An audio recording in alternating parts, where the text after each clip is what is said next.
Okay, so we're going to move to VADs quickly. We're not going to spend a long time. So a VAD is, hi Wendy. So the components of VAD are an inflow cannula, a pump, outflow graft, and the driveline and controller. And when we do echo, we try to, so we don't see the pump. We don't see the pump. We see just the proximal part of the inflow cannula, and we see just the distal part of the outflow cannula, if we are lucky. If we are lucky. Okay, sometimes we don't see any of that. So if we're lucky, that's what we see. Now, we don't see the pump. We see the interaction, the hemodynamics. Well, that's what we see. We see the interaction between the VAD and the ventricles, okay? And we're going to talk about that in a minute. So VADs there are temporary VADs. It's called centrimag, what we use here. If it's on the left side, it can go either from the left atrium to the aorta, bypass the left ventricle completely, or it can go from the LV apex to the aorta. Now, the problem with LA to aorta is that when you bypass the LV can clot. So if you're going to do that, you better maintain some pulsatility in the LV. So use dobutamine. I hate to see a flat line map, and if the cannula is, if the VAD is from LA to aorta. So you want pulsatility in the LV, otherwise it will clot. You're going to anticoagulate for sure for the VAD itself, but still can clot. If it's apical to aorta, it's better because the LV doesn't clot. Now that's a centrimag, and on the RV will be RA, always RA to PA. You never cannulate the RV itself. It's RA to PA, so you bypass your RV. Durable VADs, we have, in the past we had pulsatile flow. Now, I'm young and I haven't seen them. I haven't trained to see them. They're out now. We don't see them anymore. Continuous flow VADs is what we have. HeartMate 2 is an axial pump. That means the blood, after it's sucked from the apex, will be pumped axially to the aorta. Centrifugal pump will go in a centrifugal circulation and then go to the aorta from the apex. So Heartware it was the only centrifugal pump for a while, and now we have HeartMate 3. We've used it a couple of times in CV ICU. It's supposed to clot less and cause less hemolysis. Now I can tell you the problem, the highest output can be delivered still with HeartMate 2. You can reach 8 liters per minute with HeartMate 2. Those guys will reach up to 6 liters per minute. So this is generally the VAD components and types. Now, when we do echo and VAD, as I said, we don't see the VAD itself. We don't see the pump. We see just parts of the inflow and the outflow cannulas. Now, how is echo helpful? Appropriateness of VAD preoperative, that will be classically either in general ICU or in emerge or in CCU. So somebody we're questioning, is he a candidate for VAD? So things to look at are, what are things that will make VAD not a good option right away? Severe AI, okay? Just like a balloon pump. If the flow that's going to go to the aorta going to all come back to the ventricle, you're going to cause trouble. So if there is a severe AI or moderate to severe AI, you have to fix it surgically first, okay? So that's one thing we'll look at. Apical clot, because if they're going to go inflow to the apex, you better make sure that's not clotted, that area, okay? MR is not a problem. And MR usually improves right away when you put a VAD. Because you suck the blood, the MR will be less. It's a functional MR. You better make sure that the RV is working to some extent. If the RV is completely akinetic and dilated and not doing anything, that guy's going to need a BiVAD or is not going to make it. Now, I have to say that the literature on this part, who should go straight to BiVAD and who can just have an LVAD and the RV will be okay with some milrinone, is not very clear. So the literature, there is a lot of lacking literature, and the RV is just, it's funny. Sometimes it will be fine after, sometimes it's not. The surgeon typically, when he puts the LVAD and starts the flow, will know in OR if that RV is going to fail right away. And we had just a case, this was a myocarditis EF 10%, RV is severely hypokinetic. I thought, it will be fine, let's just put an LVAD, a centrimag, because it's myocarditis, temporary VAD, and the RV will manage. So he did put the VAD, and then they started to flow. There was no flow, very low. He cannot get enough flow. So the RV wasn't loading the LV. There was loading problems. So then he did put a centrimag RVAD, and the patient came to us with BiVAD. So appropriateness of VAD preoperative is very important to check the RV. Make sure no apical clots. If there is an apical clot, you can go LA if you're going to put a centrimag to aorta. And make sure there is no severe AI. So this is before. Now after, echo is important for flow requirements and suction events. So echo can tell you if the flow is too high for the LV, or it's adequate, or it's too low. Okay, and we're gonna go through how to judge that, mainly by the septal shift. Okay, aortic valve opening. Okay, and the size of the LV with every flow, and we're gonna go through that and go through the ramp studies. Post-operative assessment of shock. If you have a VAD who started to develop shock, there are things to check on echo. RV function is number one. If you have an LVAD and somebody is going to shock, you have to make sure that the RV is doing fine. Usually if you have an RV dysfunction, you're going to have also a suction event in the LV. The LV is not loading properly because the RV failed. PA pressures can help you as well. You have to check for tamponade. The guy that we just talked about who had BIVAD, he tamponaded the next day. Went back to R. Hypovolemia. Usually we give fluids before we check, but they can still be hypovolemic. Take 2 to 3 liters. Now VADs are very sensitive to preload and afterload. They have to have enough preload, and they have to have good afterload. So if you squeeze too much against the VAD, they're not going to do well. So you need to have they are very afterload sensitive, preload sensitive. You can check VAD obstruction if you expect that there is clotting in the either in the pump or in the inflow or outflow cannulas. LV recovery. So if you have a centrimag or some temporary VAD and you think that the LV started to recover, you can check with echo, and we're going to go through that. Readiness for explantation and assessment of VAD obstruction. We're going to go through that. Better with cases. So those are the things that I'm going to look at basically when I do an echo on somebody with a VAD. So I'll look at the LV function, but I will always remember that it's flow dependent. If your flow on the VAD is high, it's different than when the flow on the VAD is low. That LV size and contractility is going to look different. Okay, and usually that's what ramp is. Ramp is you change the flow and you look at the LV, and we have examples of that. RV function, very important. Now, there are literature on that the RV function changes anyway after an LVAD. It changes anyway. That your preoperative RV and your postoperative RV would look different. And that's just due to this changes in the geometry of the RV that happens. There is always less TAPSI, axial motion, and sometimes more circumferential motion after an LVAD. The septum is very important. So if the septum is shifted to the right, that tells you you're not offloading the LV enough. So you better increase your flow. If the septum is shifted to the left, that's a suction event basically, and that means that the RV is either not working or your flow is too high. So you better go low on the flow. Makes sense. It all makes sense. Aortic valve opening indicates that there is some intrinsic function, so the LV is ejecting. We like to see at least an aortic valve opening at least every 2 to 3 beats, basically. If there is no aortic valve opening whatsoever, that means VAD is doing everything, and the ventricle is not ejecting outside at all. And that's also called the pulsatility index.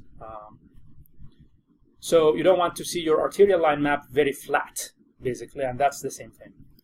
The position and Doppler of inflow and outflow cannulas is very important, but very difficult to see, to find. And the sonographers are very good at trying to find the cannulas and Dopplering them. So what is a ramp? Ramp is the change in the flow. You can either go up on the flow or go low on the flow. It depends on what you're looking for. And check the LV size and function in response to that, and check the aortic valve opening in response to that, and check the septal position in response to that. And we're going to have some examples here. So this is what your X-ray going to look for. HeartMate 2, which is an axial pump. This is your inflow, typically at the apex cannula. This is the pump. The outflow graft, you're not going to see it very clearly, but it goes to the aorta. This is your this is the hardware LVAD, and it's a centrifugal pump. This is how it's going to look. This is the inflow, and this is your outflow graft, which is not going to be very clear on your chest X-ray. Anybody wants to guess what is this device? It's not a VAD, but well, it is a VAD, but it's not a surgical VAD. We don't use it quite often here. This is an impella. Yeah, this is an impella. An impella goes. The inflow is inside the LV, and the outflow is in the aorta, across the aortic valve, sucks blood off the LV and ejects blood into the aorta. Okay, I can tell you that both CCUs are looking into getting impella, so we may start to see them more in the future. And of course, if they decompensate, then they're going to be going to CV-ICU, so it will be a device that we're going to be seeing maybe more.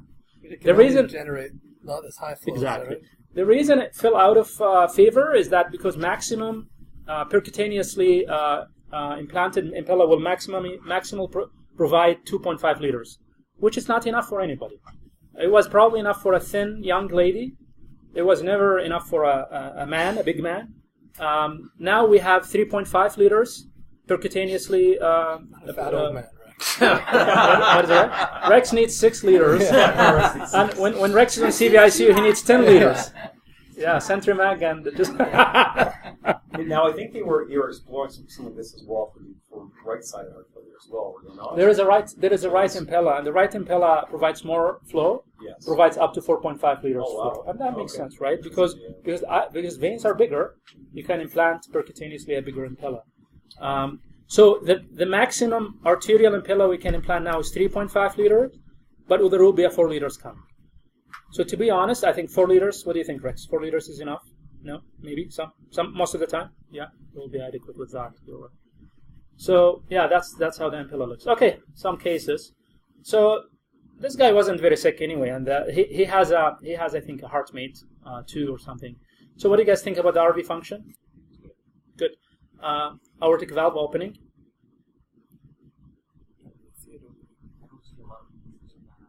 It's not opening at all. Okay, just not doing anything. LV. So what does that mean to you? Aortic valve is not opening at all. That it means that we're dependent on the machine. Yeah. So there's no intrinsic ejection. Yeah. So on your arterial line, you will probably see a flat line. Flat line. And about the LV size and contractility? Not bad size and not bad contractility, right? Right? Yeah. Yeah. So it's not wrong here to decrease the flow on the VAD and see if you can get your aortic valve opening at least every second or third beat, right? Because it's probably sucking too much blood out. That's okay.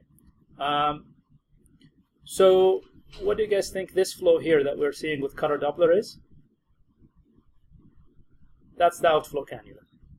It's a bit proximal than what we usually see, but that's the outflow cannula, and it's continuous flow, you can see.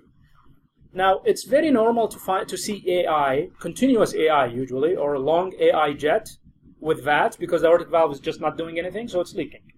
Continuously leaking, right? It's not a functional aortic valve. So AI is common, but it's not severe AI. You shouldn't see severe AI. It should be a mild, continuous AI. So this is the sonographer trying to Doppler, pulse wave Doppler the... Can I ask you a question? Yeah, maybe it's a dumb question, just for physiology of the VAD. So the outflow cannula goes into the aorta where? Just above the valve. And so, but does it how much is it in, and how far into the aorta go? It's round. It's not typically. It's just kind of sutured into the right. Drop. Yeah. So it basically just comes in. It doesn't go point No, down. you shouldn't see it. No, it doesn't.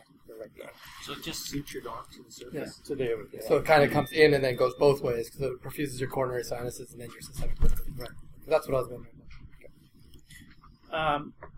This is so a rule of thumb: the flow should not be more than 200 centimeters per second. So if you pulse it, you should never see it. So this is 120. That's fine. 200 is your number for inflow and outflow. It's above 200, likely you have an obstruction. So this is parasternal short axis view of the apex, and this is the inflow cannula basically, and this is how the color looks. It always looks like that. There's just color everywhere. It's just sucking blood in. Okay, let's do a case. So a 40-year-old male, post-operative day 5, heart wear, LVAD for non-ischemic cardiomyopathy. He has a mixed shock and C. diff colitis. I think this guy died at that. He was having high LDH in the thousands and plasma-free hemoglobin, which tells you, you don't need an echo or anything, which tells you that there is hemolysis going on and there's probably some clotting in the VAT circuit somewhere, right? Anyway, so this is his echo. So what are we noticing here? So LV is dilated, okay, minimal contractility, RV What do you guys think? Fine? Okay? Not bad? Yeah, not bad. Septum shifted anywhere or just midline?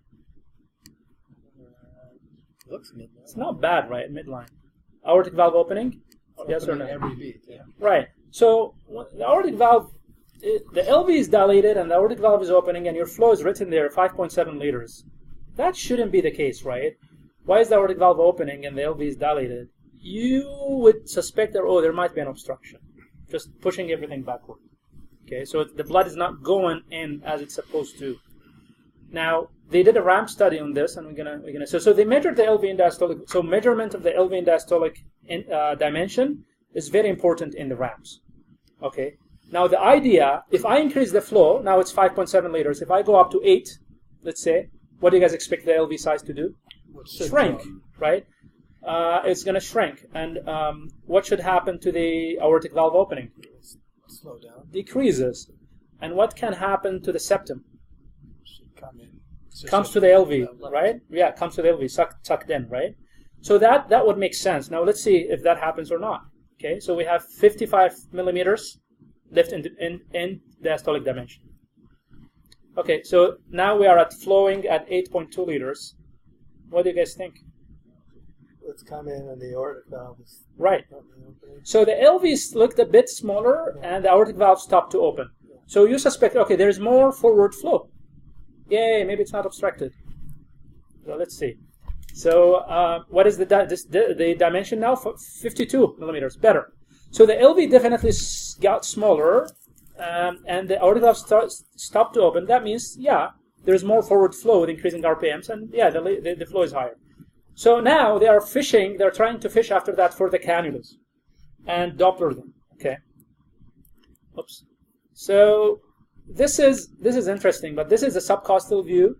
Here is the liver, here is the RV, and sometimes you can see the outflow cannula kind of passing anterior to the RV, okay, in the pericardium, going toward the aorta.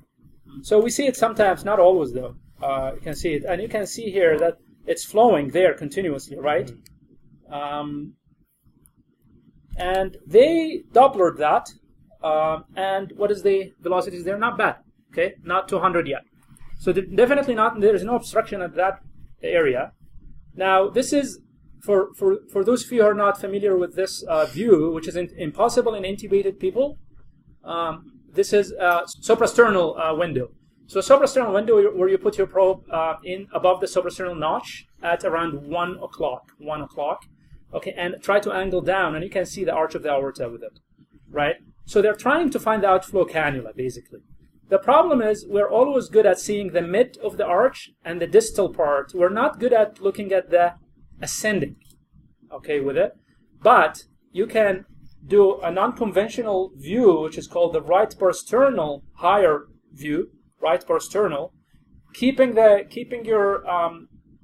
probe at the same angle. Just move it down to the right, and sometimes you can get this. There we go. So they got the right parasternal window. So they got the ascending here in view, and they can see the jet actually. And what would you guys say about this jet? It's turbulent. Okay, it is turbulent. Whenever you see this too much yellow, that we call that so laminar or turbulent. When you put color jet, and the terms I'm going to use to describe is either laminar flow or turbulent flow. Flow across valves will be turbulent, and the more stenotic will be more turbulent. If there is wide open MR or wide open TR, it will be laminar flow, right? So this is a turbulent flow, and then they Doppler it. What do you guys think?